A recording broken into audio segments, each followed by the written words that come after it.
ओडिशा के तट पर स्थित पुरी का जगन्नाथ मंदिर भारत के 4 धामों में से एक है। लेकिन क्या आपने कभी सोचा है कि यहाँ भगवान की मूर्तियाँ अधूरी क्यों है और कैसे एक वनवासी का देवता पूरे विश्व का जगन्नाथ बन गया? ये कहानी शुरू होती है सतयुग में, मालवा के राजा इंद्रद्युम्न की भक्ति से। राजा इंद्रद्युम्न विष्णु के परम भक्त थे। उन्हें पता चला कि उत्कल यानी ओडिशा के जंगल में भगवान अपने सबसे सुंदर रूप नील माधव के रूप में निवास करते हैं।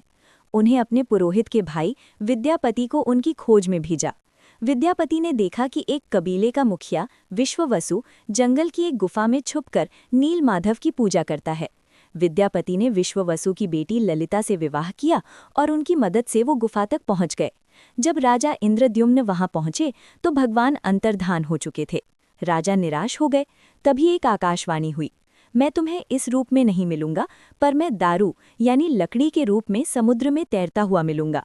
कुछ समय बाद राजा को समुद्र तट पर एक विशाल लकड़ी का लट्ठा मिला, जिस पर शंख, चक्र, गदा और पद्म के चिन्ह थे। राजा ने कई हाथियों को लगाया, पर वो लकड़ी हिली तक नहीं। चीटी में जब वनवासी मुखिया विश्ववसु ने इसे चुना तो वो लड़की आसान से उठ गई। ये दिखता है कि भगवान के लिए भक्ति बड़ी है, शक्ति नहीं। अब सवाल था मूर्ति बनाने का। तब एक वृद्ध कारीगर जो स्वयं देवशिल्पी विश्वकर्मा थे प्रकट हुए। उन्होंने एक शर्त रखी, मैं 21 दिन तक बंद कमरे में मूर्ति बनाऊंगा। अगर बीच में दरवाज़ा खुला तो मैं काम छोड़ दूंगा। कई दिन बीत गए। कमरे के अंदर से कोई आवाज़ नहीं आ रही थी। राजा की रानी गुंडिचा चिंतित हो गई कि कहीं कारीगर की मृत्यु तो नहीं हो गई।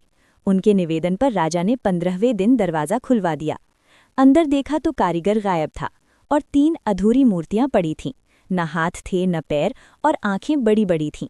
राजा पछताने लगे, पर भगवान ने सपने में कहा, मैं इसी रूप में यहाँ निवास करना चाहता हूँ, ताकि दुनिया को बता सकूं कि बिना हाथ जोड़े के भी मैं पूरे संसार की रक्षा कर सकता हूँ।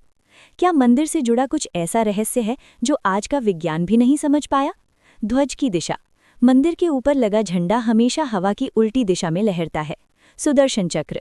आप पुरी में कहीं भी खड़े हों, मंदिर के शिखर पर लगा चक्र हमेशा आपकी तरफ ही दिखेगा। प्रसाद का रहस्य। यहाँ प्रसाद मिट्टी के 7 बर्तनों में एक के ऊपर एक रखकर पकाया जाता है। और मज़े की बात यह है कि सबसे ऊपर वाले बर्तनों का खाना सबसे पहले पकाता है। समुद्र की आवाज़। मंदिर के सिंहद्वार में कदम रखते ही समुद्र की लहरों की आवाज़ सुनाई देना बंद हो जाती है। हर साल होने वाली रथ यात्रा इस बात का प्रतीक है कि भगवान स्वयं मंदिर से निकलकर अपने भक्तों से मिलने आते हैं, चाहे वो किसी भी जाति या धर्म का हो। जगन्नाथ मंदिर की ये कहानी हमें सिखाती है कि भगवान को पाने के लिए सुंदरता या पूर्णता की ज़रूरत नहीं, सिर्फ सच्चे प्रेम और समर्पण की ज़रूरत है। आज भी उन अधूरी मूर्तियों में पूरे ब्रह्मांड का सार बसा है। कृपया लाइक, शेयर और कमेंट करें। मेरे चैनल को सब्सक्राइब करें। जय जगन्नाथ।